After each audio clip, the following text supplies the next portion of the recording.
Bonjour, je m'appelle Éric Beaune et je suis agent général AXA spécialisé en prévoyance et patrimoine. Je dirige un cabinet spécialisé en protection financière qui consiste à accompagner les personnes aussi bien sur des sujets comme la validité, l'arrêt de travail, les mutuelles santé, la dépendance, mais également l'épargne, retraite, investissement, tant pour les particuliers que pour les professionnels. Les professionnels, ça peut être des professions libérales, des gérants des CRL, EURL, ou des dirigeants de SAS ou SA, et également pour les salariés de ces entreprises. Alors, j'accompagne dans le temps mes clients de manière à les protéger, à protéger à la fois leurs revenus, leur famille, leur entreprise ou leurs salariés, parce qu'un entrepreneur, lorsqu'il sent qu'il est bien protégé, que tout est régularisé au niveau de sa protection, il peut à ce moment-là entreprendre librement, prendre des risques, créer de la valeur ajoutée.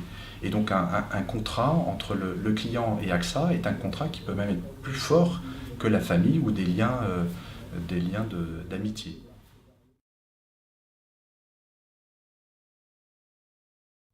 Je vais aborder avec vous le thème de la prévoyance, de la santé et de la dépendance. Ce qu'il faut voir, c'est que notre société est en profonde évolution, profonde mutation.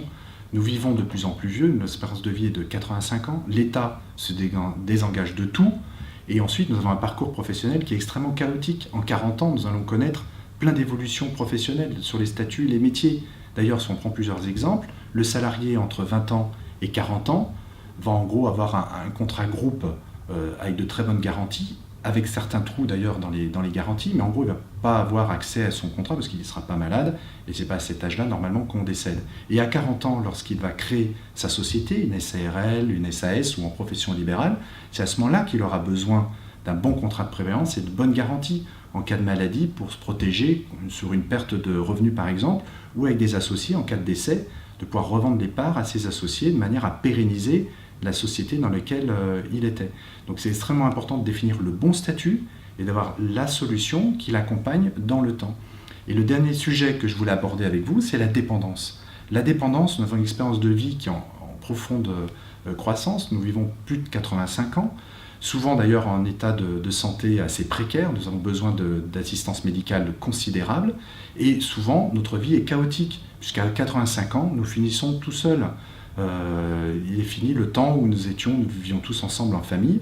La personne âgée vit seule avec une assistance médicale. Et à ce moment-là, il faut une bonne solution de dépendance pour se couvrir contre ce risque, qui peut être évalué d'ailleurs à plus de 400 000 euros, puisqu'en dépendance, Alzheimer ou autre, on peut rester 8-10 ans en dépendance, ce qui est considérable.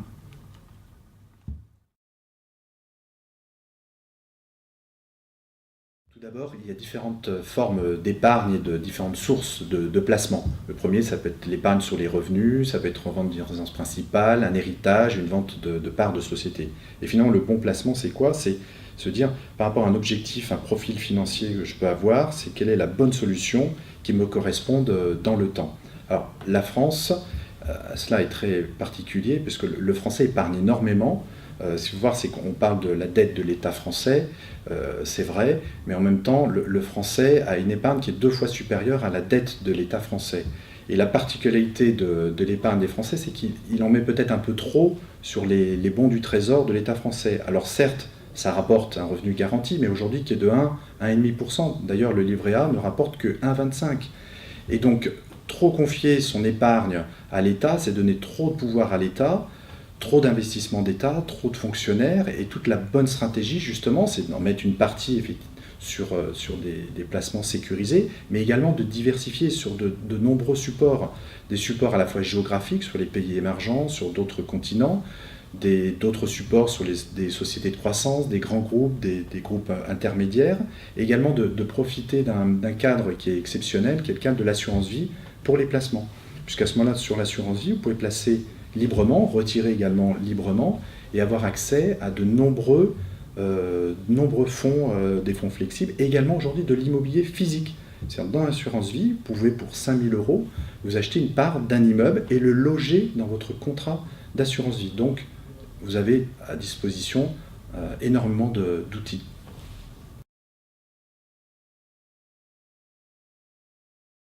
La retraite, en fait, c'est un sujet extrêmement moderne et d'actualité. Mais imaginez, par exemple, faisant un peu d'histoire, Louis XIV, à l'époque, l'espérance de vie était de 35 ans. Donc la retraite, il n'y en avait pas. Il n'y avait pas de sujet, pas de débat. Lorsque la retraite, d'ailleurs, a été créée avec l'âge légal était de 65 ans. Mais à l'époque, dans les années 50, l'espérance de vie était de 60 ans.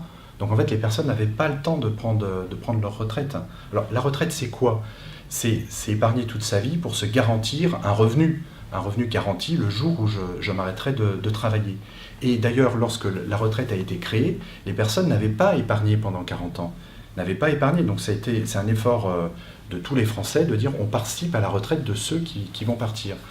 Et donc aujourd'hui, pour préparer sa retraite, il est extrêmement efficace de commencer le plus tôt possible, parce que, si vous voulez, un exemple qu'on donne toujours, c'est si vous mettez 100 aujourd'hui, vous aurez la même somme que si vous mettez 700 à 50 ans, ou a fortiori 52, 55 ans. Et donc il est important d'épargner, nous ce qu'on dit, c'est à peu près 10% des revenus tout au long de sa carrière professionnelle, et de diversifier, donc à la fois sur l'assurance vie, des plans retraite, de l'immobilier, de manière à se garantir un complément de revenus à 65 ans ou à l'âge auquel vous souhaitez prendre une retraite.